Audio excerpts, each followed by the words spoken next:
And ఇది వచ్చేసి రూమ్కి వెళ్ళాక ఫ్రెష్ అయ్యాక ఇంకా మేమైతే అక్కడ వెహికల్ మాట్లాడుకొని ఇంకా పర్ హెడ్ 180 అంతా తీసుకున్నారు.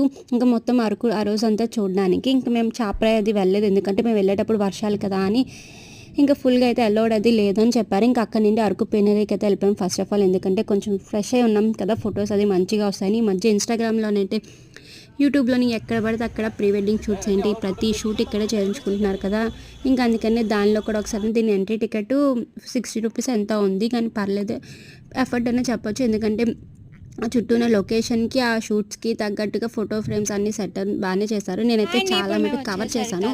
కానీ లాస్ట్లో ఫైనల్గా ఏమైందంటే మా గుడిది ఒక ఫోటో తీస్తూ పడిపోయింది. పడిపోతే కాలుకి అయితే దెబ్బ తగిలింది. ఇంకా అదే చెప్తున్నాము. ఇంకా పక్కన వాయిస్ మాట్లాడుతున్నాను కానీ పక్క నుండి ట్రైన్ వెళ్తుంది, అదే సౌండ్ అయితే వచ్చేస్తుందండి. మేము అరకు పెనరీకి వెళ్ళాము అది ఇది అని. ఇంకా మా బుడి దానికి అయితే ఎంజాయ్ చేస్తుంది కొంచెం, అది ఒకటే కాదా. ఇంకా లైక్ చేయండి, comment, don't forget subscribe. Bye.